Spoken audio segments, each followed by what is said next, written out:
The final boss is back. It's go time. Season 3 is here. Are you tuning in? Every Sunday is Sitting Down Sundays with the final boss. Get ready for an inspiring journey as we dive deep into the transformation from the nation's capital to the entertainment capital of the world. This is the conversation that will ignite your dreams and fuel your ambitions. What you'll experience: game-changing insights from industry leaders, real talk about making impossible dreams possible, the blueprint for leveling up your life, motivation that hits different. This isn't just another podcast episode. This is your wake-up call to greatness. Don't just listen, absorb, don't just hear. Transform, don't just dream, execute. Drop a like in the comments if you're ready to level up with us.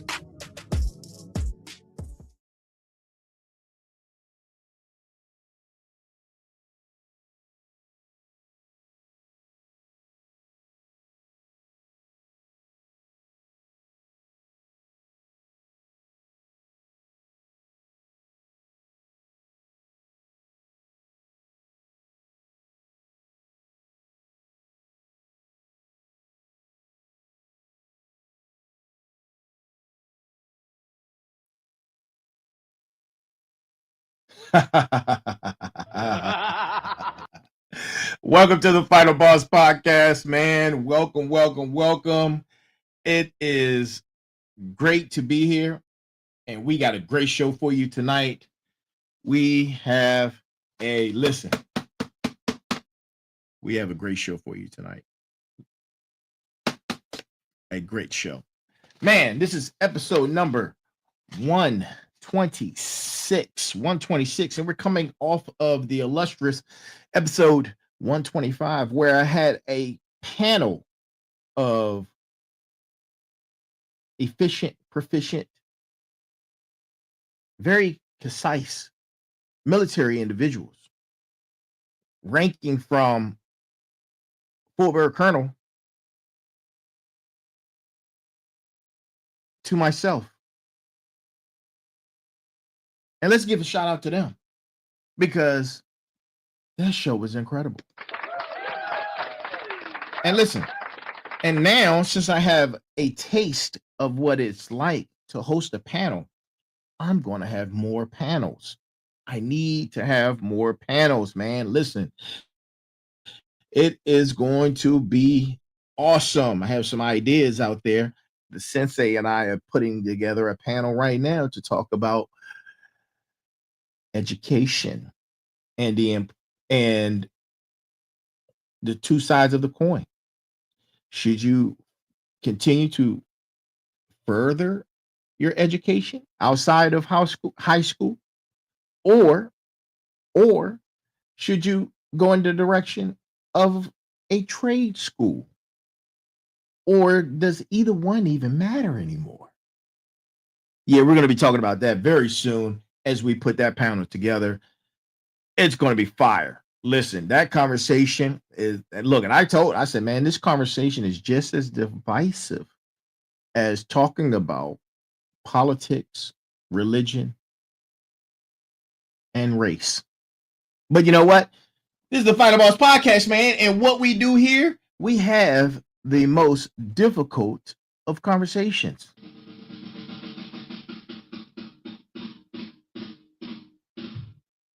And tonight is no different. Tonight is no different. Tonight we're going to be talking about why numbers matter. Yes, that's what we're going to be talking about tonight. But before we get into it, man, listen, I got a few admin notes that I need to get out. Make sure you like, share, subscribe. Make sure you like, share, subscribe everywhere you find us, no matter where it is, whether it's on Facebook, Instagram, YouTube, LinkedIn, Kick, Twitch, or Spotify, or our new website. If you haven't been to the new website, man, please go check out the new website. The website is www.thefinalbosspodcast, one word, that's only one word, the Final Boss Podcast, one word.com. Yes, I own that URL. That is us, and it is I. And I am here. Make sure you go check that out and get that information. You can like, share, subscribe on the website. You can leave comments. You can make suggestions. You can email us. Even email us, man. Email us at the info at the Final Boss Podcast. Info at the Final Boss Podcast. That is the email address. Now, right now, to everyone watching, no matter where you are, good morning, good afternoon, good evening, and good night. This is the Final Boss Podcast, and I am your host, the Final Boss. Yes, and I am here. Yes, I am. I am. And let all that marinate in your spine, man, tonight. So let's get into the brass tacks. We've gone over everything, man. I hope you guys have an amazing weekend. There's a lot of good football games on today. And, we're already in 1/3 of the way of the season, which is unreal. Unreal to me, man. We've already reached 1/3 of the season, so it's already what, 4 or 5 games in. It's only 18 games in a season, and it's be here before you know it. Time is flying. Time is flying. And if you're not respecting time, if you're not listen, look at me. You see the glasses I have on? They're purposeful. Respect the time. Respect your time, right? You see it? The time. Time matters. Time matters. So, let's get into the brass tacks. So, to the brass tacks tonight comes from, you know what? I don't have an author for that brass tacks.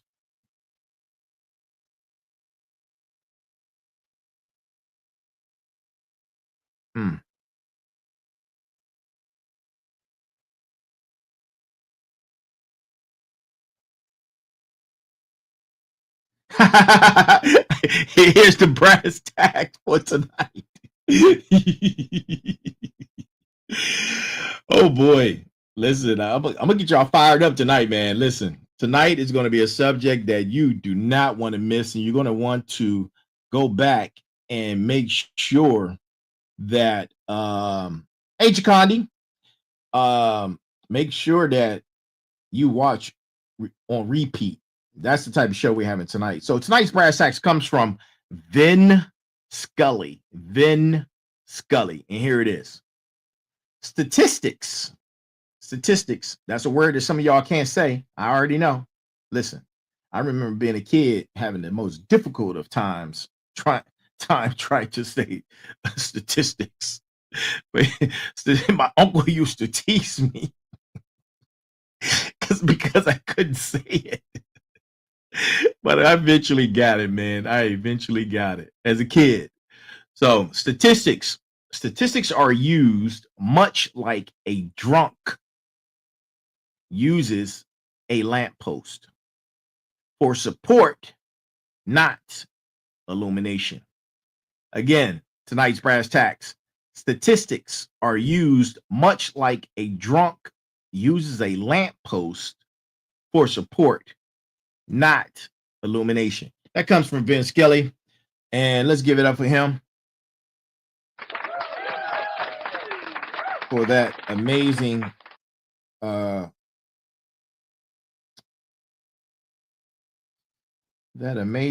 hold on.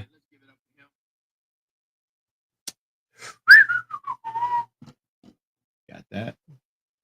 Let me have some magic juice. That amazing brass tacks. Okay. All right. Here we are. Take a deep breath, people, because we're getting ready to go in. We are getting ready to go in. And, I say this all the time. And this is my disclaimer. I normally don't give a disclaimer before an episode, but I'm giving a disclaimer tonight.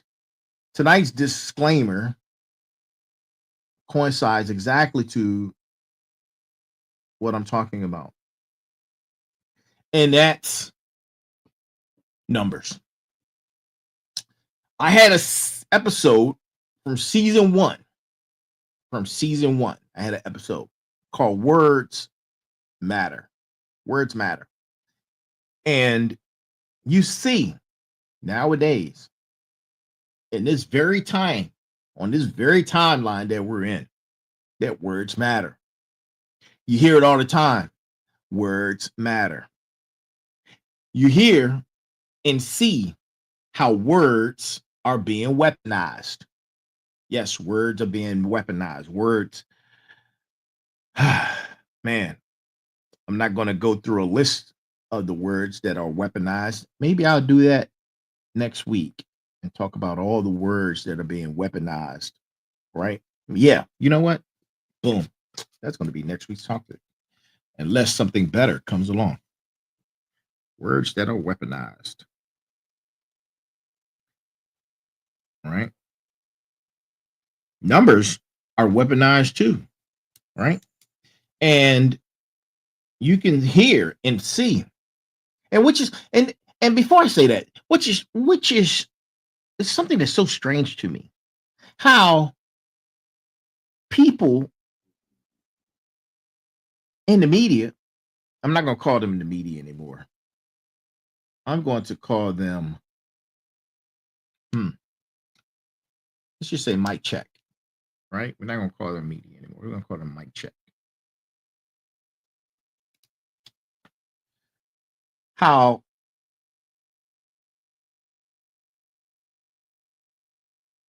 mic check, people in the mic, under mic check, 1 2 1 2, continuously lie,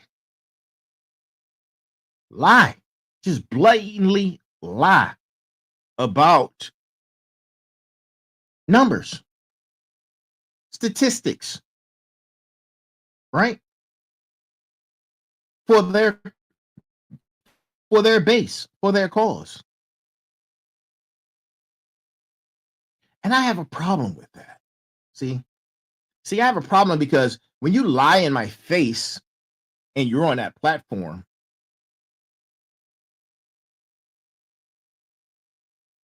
lie to my face.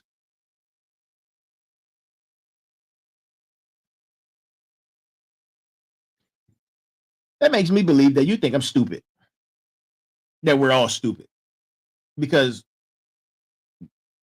we have the ability to find out any information. But lying to my face, and I know you're lying to my face. Come on. We have to do better. We have to do better. And we have to stop doing that. We have to stop weaponizing these numbers, and we have to stop weaponizing words, right? So that's what tonight's show is about. I'm tired of the lies. Right? I'm tired of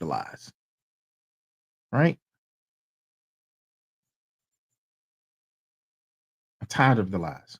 So I decided that I'm going to put some truth out there. And this is research truth. And you can go look it up for yourself. And I might say that throughout the podcast. Stay with me.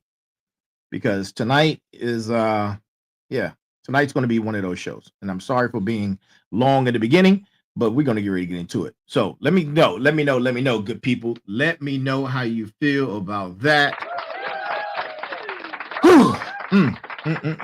You can tell this, I've let this marinate in my spine and bother me, man, because this is something that I'm quite sure I'm passionate about, and I might be talking about throughout further podcasts. But we're on 126, episode number 126, on our way to 200. Episode 200 it'd be here before you know it. It would be here before you know it. So what's good, good people? Man, This is another night of sitting down with the final boss. I'm your host, the one and only, the final boss, also known as Turbo the CEO. At that, follow that, like that, share that. That is boss. Okay. And if you're new here, hit the subscribe button, drop a comment, share this with somebody who needs to hear it. Today, we're talking about something that's been on my mind, and it's heavy. It's heavy. Why numbers matter. See, we live in a world where statistics get thrown around like facts, but nobody stops to ask. I said, nobody stops to ask. Who's counting? Who is counting? What are they counting? And why are they counting it that way? Because all of it matters. It all matters. Manipulation at the highest form is still manipulation, and it's still a lie. Because when it comes to Black and brown communities, ooh, we going there. The numbers they show you don't always tell the whole truth. Today, we're going to break down real numbers, right?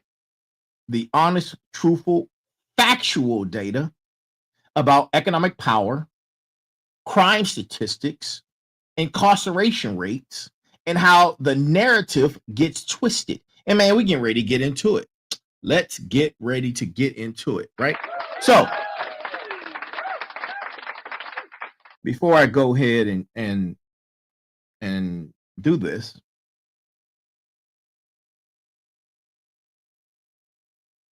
whatever race you are, and I mention you by color in this podcast, understand that it's strictly for visual interpretations. If you're brown, I'm gonna call you brown. If you're black like me, I'm gonna call you black. If you're white, like this piece of paper, I'm going to call you white, right? And so forth and so on. I don't have a racist bone in my body. I love all people. I've served this nation on multiple tours in the military. Serving this great nation. This nation is still great, no matter what or who is running it. It's still a great nation because the people are great. The people will always be great, no matter what, no matter how divisive, diversive, you name it. The people will always be great. So, just want to put that out there. And this is nothing you haven't heard before. I'm quite sure you've heard it, but have you really heard it? Because I know you haven't heard it like this, right? African Americans are only 13 to 14.2% of the population. Again, African Americans are only 13 to 14.2% of the population. That's a margin right there, right? And it's give or take. Error is given, but that population is continuously growing, and we'll go into that a little bit later, right? Sometimes we're near the depending on who's doing the statistics, the wave can be closer to 14.2% or 13.2, but that's the median, right? That's the median. So we're going to say 13% for tonight. And we'll talk about the 14.2 a little bit later. And that very stat, listen, flag on the mother effing play. I'm not, and you know, I don't like to curse. I don't like cursing on my podcast, but flag on the play. Red flag, man. Red flag. Red flag. That stat gets used to make everything we do or seem to do disappropriate. Right? and it's disproportionate. It's disproportionate. It's disproportionate crime. It's disproportionate incarceration. It's disproportionate this and disproportionate that. But here's what they don't tell you, because context matters. Context matters. That 13% represents about 47 million people. Again, 13% of the American population that's African American makes up around 47 million people. And if you're looking at the scale, if it's about if the statistics say 14.2, we're looking closer to 50 million people. That's your 13 to 14%, right? And here's the evilness. That's more than the entire population of Canada.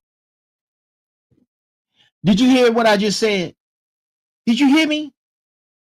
50 million African Americans in this country that make up 13 to 14% of the population is 50 million people, which is more than the population of Canada. That's what they're not telling you. It's not only more than Canada, it's more than the population of Spain. And that's a lot of people, right? And when you're talking about percentages without context, you're already manipulating the story because you're only telling half truths.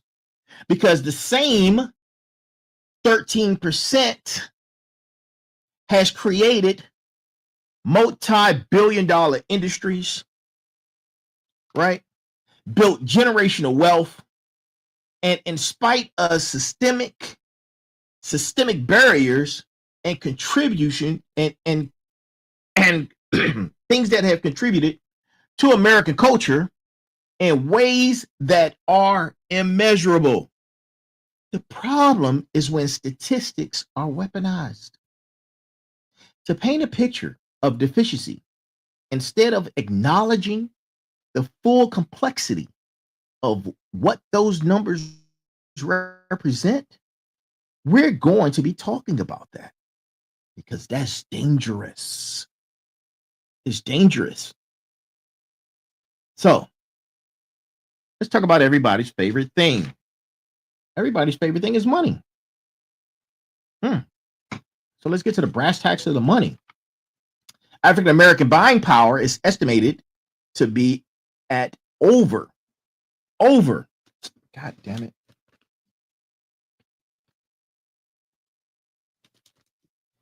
African American buying power is estimated to be over $1.6 trillion. $1.6 trillion annually.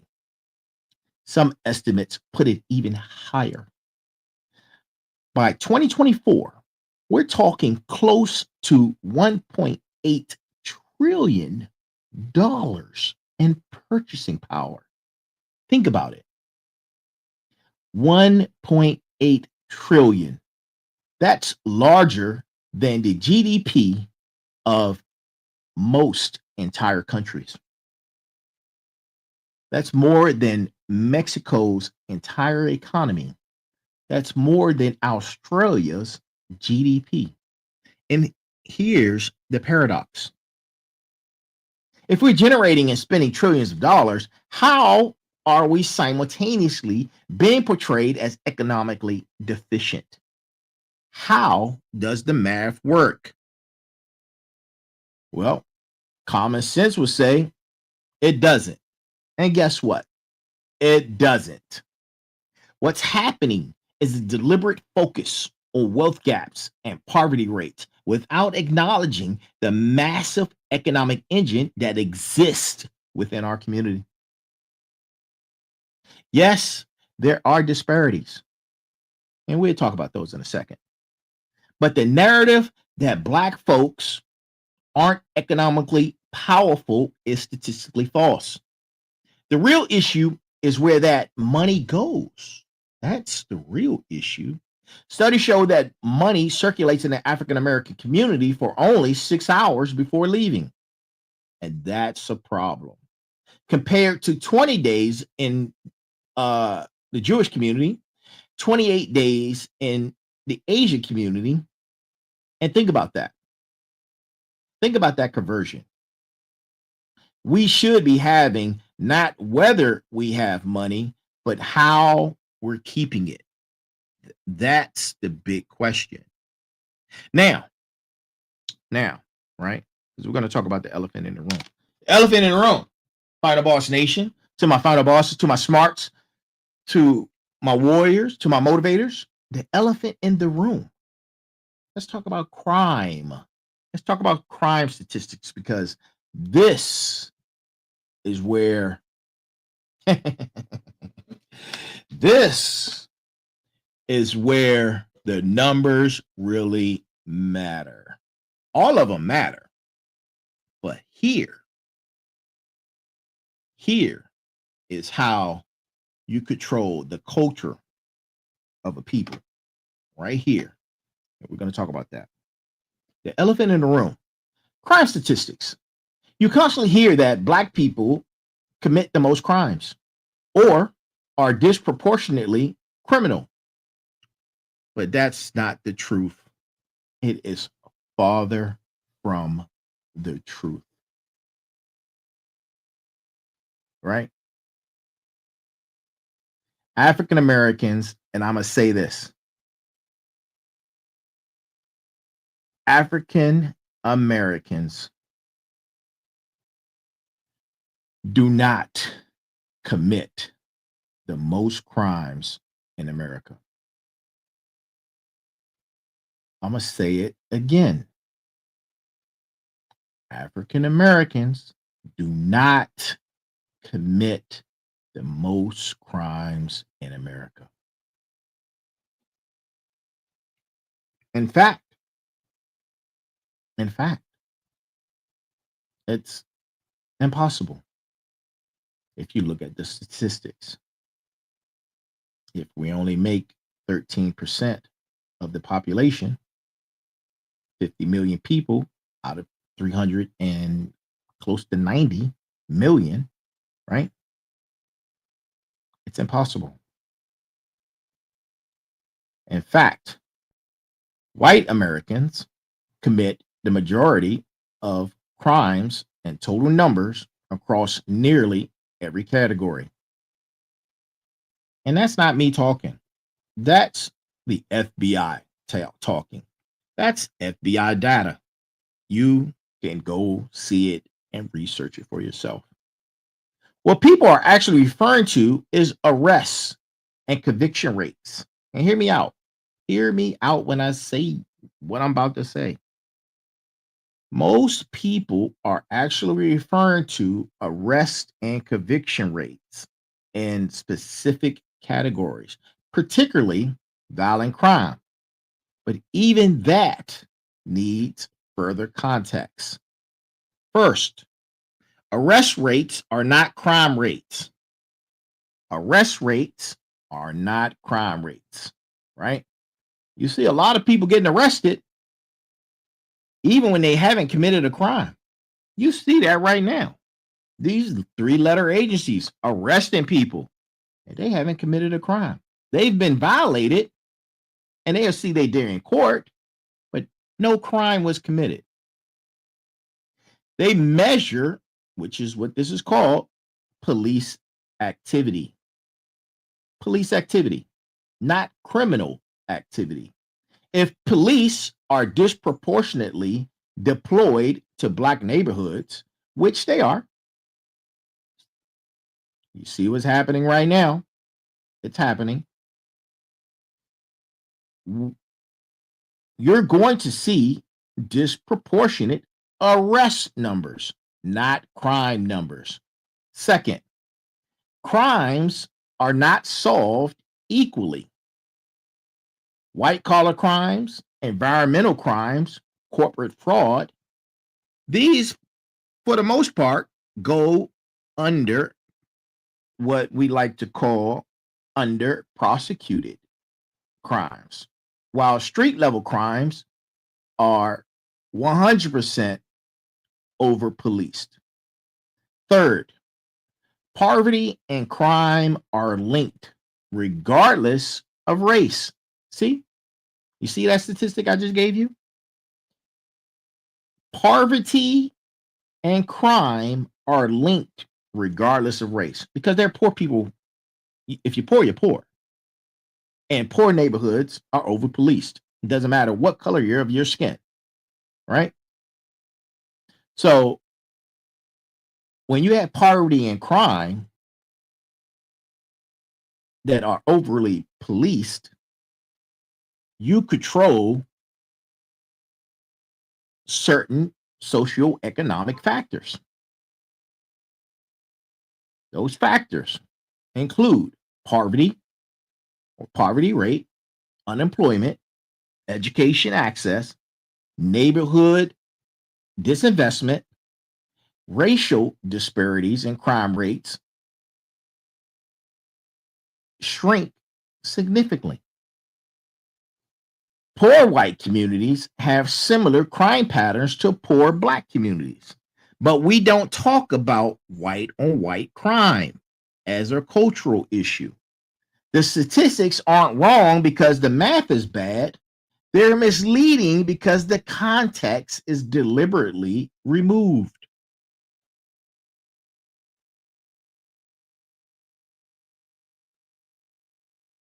Let that marinate in your spine. Let that marinate into your spine. Let's talk about incarceration, right? And stay with me. Stay with me. Let's talk about incarceration.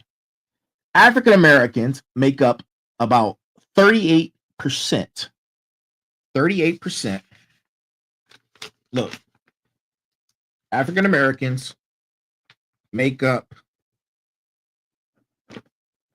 38%.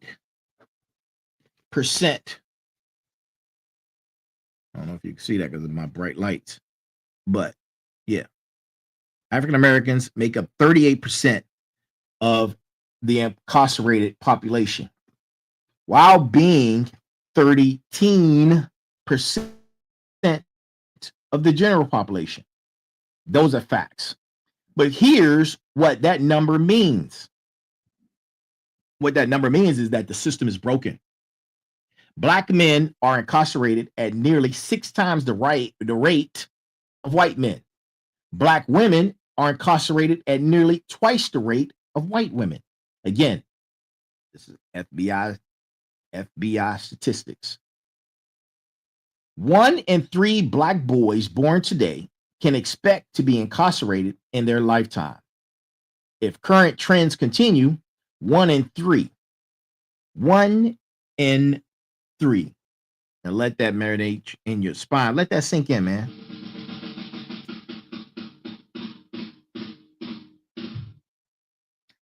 And here is a point I like to talk about real quick. So on my panel on the 125th show, if you haven't seen that, go back and watch it. It was from Thursday, our last show, 125th show.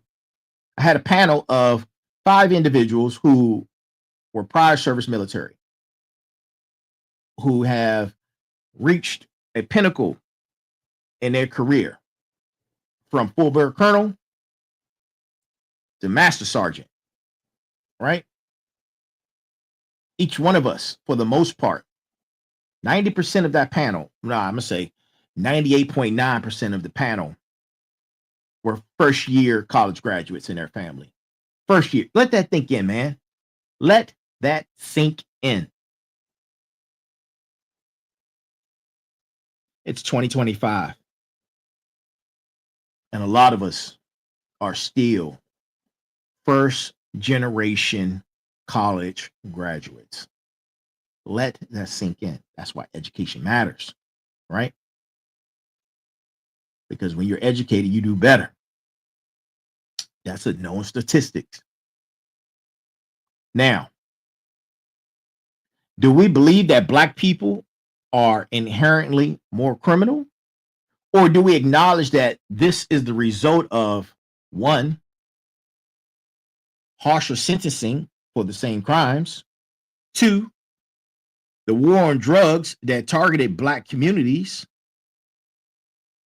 three strike laws and mandatory minimums, four, over policing in Black neighborhoods,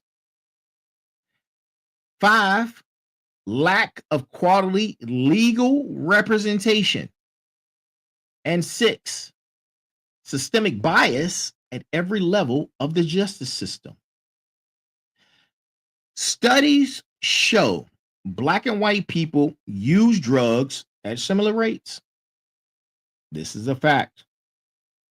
But Black people are arrested for drug offenses at nearly 3 times the rate.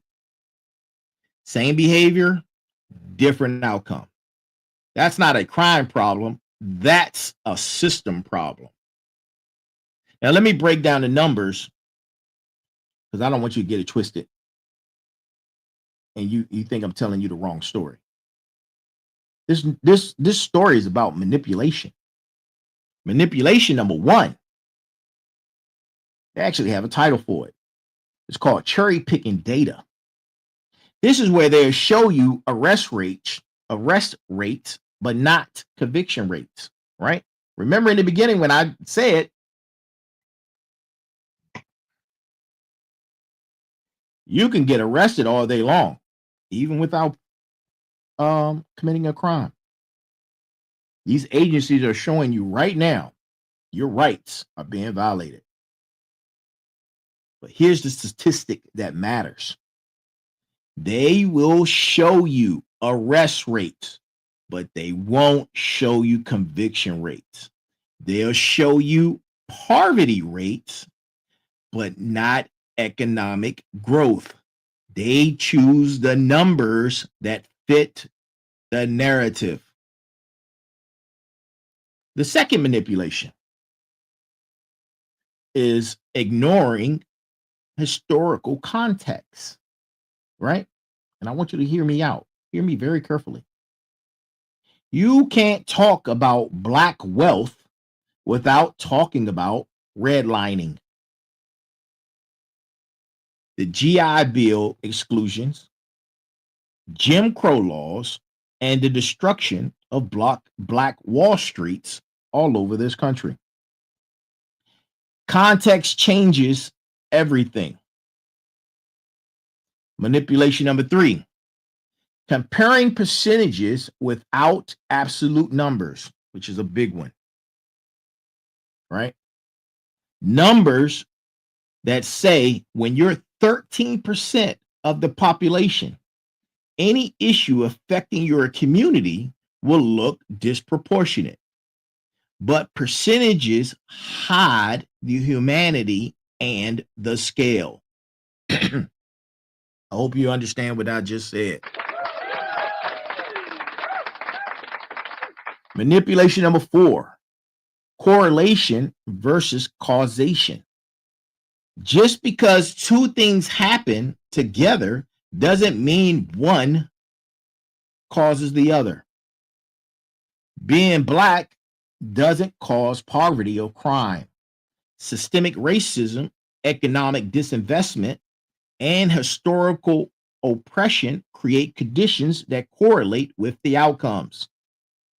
Manipulation number five. The census, I should say, the census and crime statistics often lump diverse groups together or separate them when it's convenient, inconsistently, making accurate comparisons impossible. This isn't a situation where the numbers aren't lying, but the way they're presented is designed to deceive. And let's get real about wealth. The median white family has about 10 times the wealth of the median Black family. This is a statistic we know. And that's not because Black people don't work hard or don't earn money. They're not lazy. It's because of how wealth accumulates over generations. And this is a problem we have in our community. Wealth isn't just income, wealth is assets, home, investments, inheritance, business equity. After slavery, Black families started from zero. Actually, to be real about it, and this is no cap, they actually started from a negative standpoint, which is below zero, because sharecropping and convict leasing created new forms of bondage. White families had centuries of accumulated wealth, land, and opportunity. Even when Black families build wealth, it was destroyed. Black Wall Street in Tulsa, Rosewood in Florida, or just some of the communities that flourished and that were destroyed. Urban renewal that bulldozed thriving Black neighborhoods. Predatory lending that targeted Black homeowners. The wealth gap isn't just a mystery, it's intentional as a result of policy. Redlining prevented Black families from buying homes in appreciating neighborhoods. The GI Bill gave white veterans low interest loans while Black veterans were excluded for a very long time. Discriminatory lending even continues today. So when you see statistics about the wealth gap, understand this. These numbers reflect centuries of theft, not centuries of deficiency. Education statistics, talk about education. Education statistics show another area where the numbers don't tell the entire story. They'll say Black students have lower test scores or graduation rates, but this is what they don't tell you. Schools in Black neighborhoods receive significantly less funding. Black students are more likely to attend underfunded schools. The achievement gap disappears when you control the resources, the school resources. The achievement gap disappears when you control the school resources. Black students face harsher discipline for the same behaviors of white students. Black girls are suspended at a higher rates than any other group of girls. And here's a stat you don't highlight or don't know about, right? When given equal resources and opportunities, Black students perform at similar levels to their peers. The issue isn't capability, it's access and equity. And despite these barriers, Black women are the most educated demographic in America by enrollment. Shout out to my Black women. We're pursuing higher education at the highest rates. That's the number that should be headlined, but you don't see that number, right? And let's talk about unemployment. The unemployment rate for Black Americans is typically about twice that of white Americans. That's been consistent for decades. But here's what those numbers don't capture. Those numbers don't capture underemployment, which means that there are people working, but they're working part-time and they're looking for full-time work. That number doesn't disclose discouraged workers who stopped looking. That number doesn't capture that those incarcerated individuals who are home now, they can't find work due to their criminal record. That number doesn't talk about the high level of discrimination in hiring. And there's a lot of studies out there in reference to this. You can go check that out. Where I'm not getting into that. That's another show. But Discrimination in hiring is real. Studies show identical resumes with black sounding names get fewer callbacks. And now, with the two letter systems, right? The two letter system can filter out those names 100,000% faster than a human. And you think you're going to get hired? Better go start a business. That's where the opportunity lies. When you account for these factors that I just mentioned, the real employment crisis in black communities is much deeper than the official unemployment rate suggests.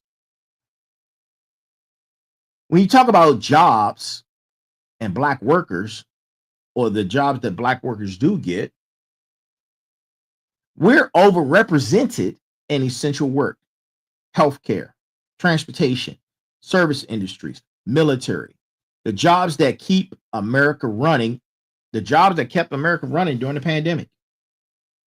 But these jobs often lack benefits, job security, and living wages. Well, some of them anyway. The labor statistics show participation and income, but they don't show value, exploitation, or the barriers to entry in higher paying fields. Health statistics. We going all in, man. Health statistics for Black Americans are grim. Higher rates of heart disease, diabetes, maternal mortality, COVID-19 deaths. But here's what's misleading. The way these statistics are presented makes it seem like the problem is biological or behavioral, when it's actually systemic. Black women are 3 to 4 times more likely to die from pregnancy. Did you hear what I just said? Black women are 3 to 4 more times likely to die from a pregnancy or have pregnancy related complications than white women in 2025. We're in the future. This isn't sci-fi. This is sci now. And this is now. That's a real statistic. And you think that's biology? No. Studies show, because it's statistics. Studies show lack of access to quality prenatal care, medical bias, and doctors not believing Black women's pain, stress from experiencing certain things like racism also have biological impacts. Living in areas with fewer medical resources.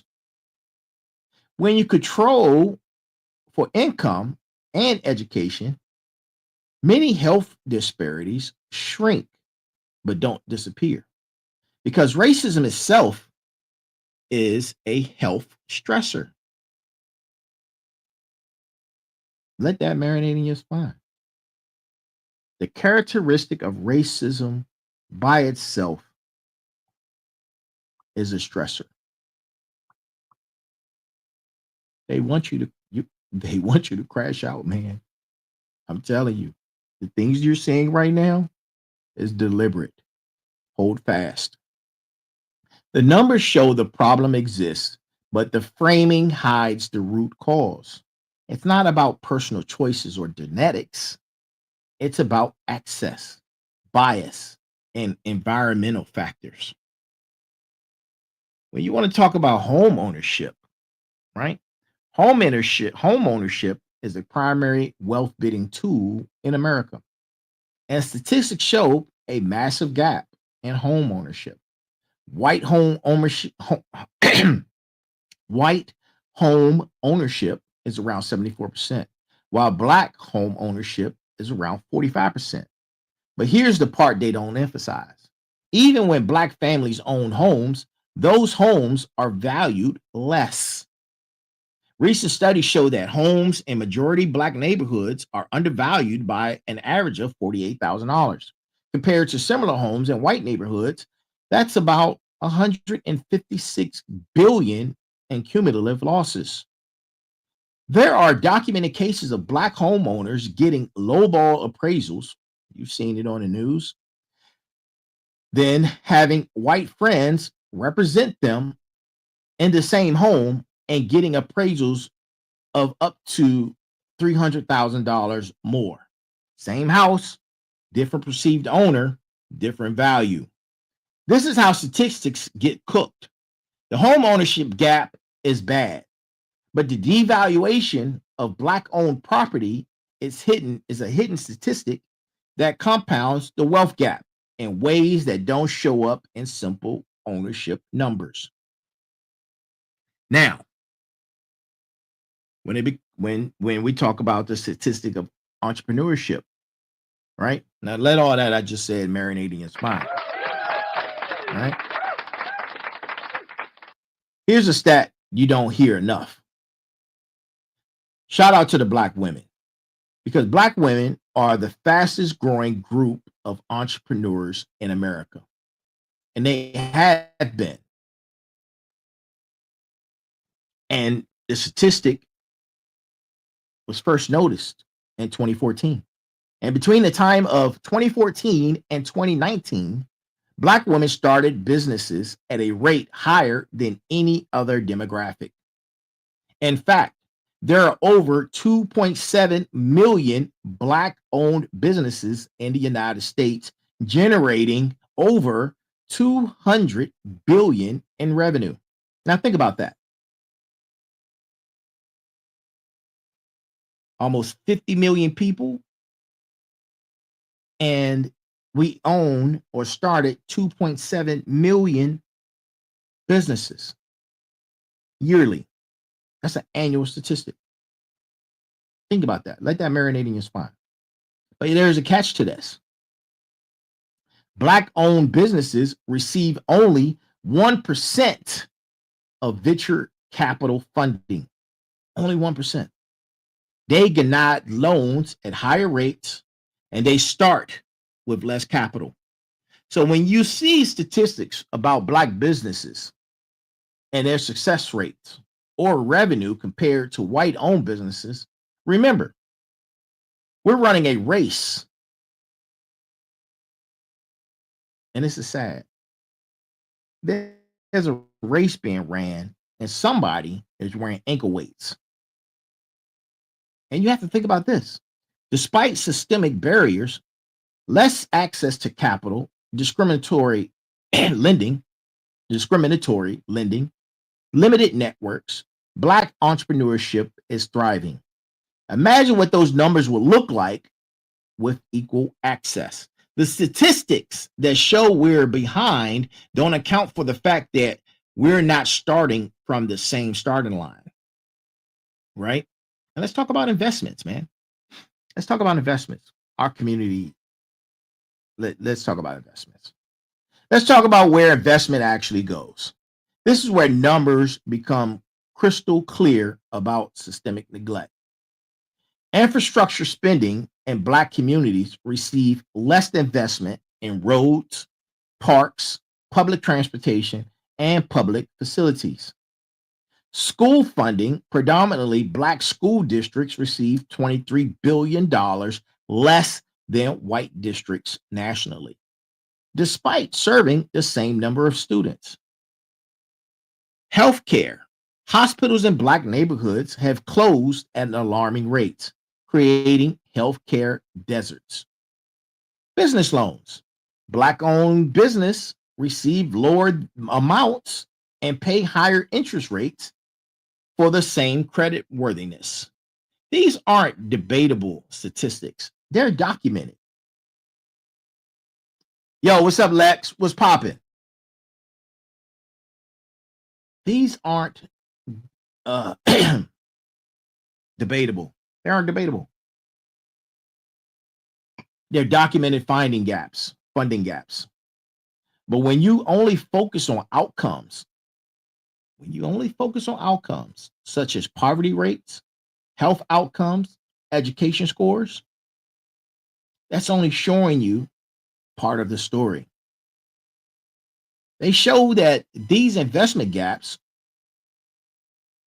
create a false narrative.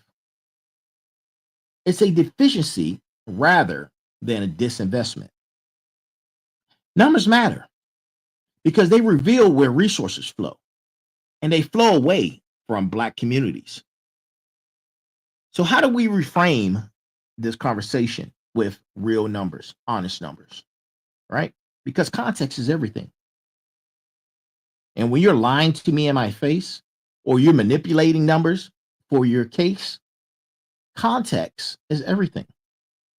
Every statistic needs historical or systemic context. Crime rates need context about policing. Wealth gaps need context about policy. Health disparities need context about access. You want to be talk about being treated fairly? Let's compare communities with similar resources, not just by race. When you do that, you see that the poverty drives similar outcomes regardless of race, right? And let's talk about being resilient and highlighting resilience and not just the struggle. Statistics should show that despite every barrier, Black Americans have built wealth, businesses, culture, and community. That's the miracle the numbers don't reveal. We need better data collection. We need equal footing when it comes to data collection. We need statistics that track discrimination, not just outcomes. Track loan denials, not just business failures. Track biased appraisals, not just homeownership rates. And we have to use these numbers for solutions, not stereotypes. If incarceration is high, invest in education and opportunity.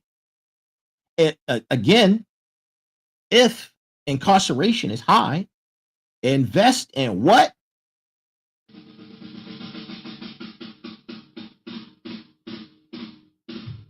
Education and opportunity. If wealth gaps exist, address policy. If health disparities persist, fix the access. Numbers should drive action, not justify inaction. And ladies and gentlemen, to my final bosses, to my smarts, to my warriors, to my motivators, numbers matter. And you have to ask yourself, why do numbers matter? Right? Ask yourself that question. Because you're used to shape policy, justify budgets, and create narratives about who you are. When statistics are manipulated, they harm real people. They justify continued disinvestment. They excuse discrimination. They blame victims instead of fixing systems. But when numbers are used honestly, with context, with fairness, and accuracy, they become powerful tools for change. They reveal an injustice. They demand accountability. They prove that we've always known. They prove what we've always known. The problem isn't Black people. The problem is the system. And for the sake of God, I cannot even understand why you dislike someone or a people because of the color of their skin. It is absolutely asinine. I don't get it. You have white people who are poor. You have Black people who are poor. You have all people in the Crayola box who are poor. You have all people that are white that commit crimes. You have all people that are Black that commit crimes. You have good white people, you have bad white people, you have good black people, you have bad white people, black people. You have people in the creator box that do both. They commit crimes and they're bad, or they're good and they are good citizens. But you don't like them because of the color of their skin. It's like saying, I don't want to read this book because it's green, right? I don't want to read this book because it's green. I'd rather read this one because it's white. What sense does that make? It doesn't make any sense. The idea of racism and the division and divisiveness, that story is old and it has died. Everybody in the Creole box can be a nigga. This is a fact. I've seen people call, no matter what color you are, the N-word. It's because it's weaponized. So you flip it.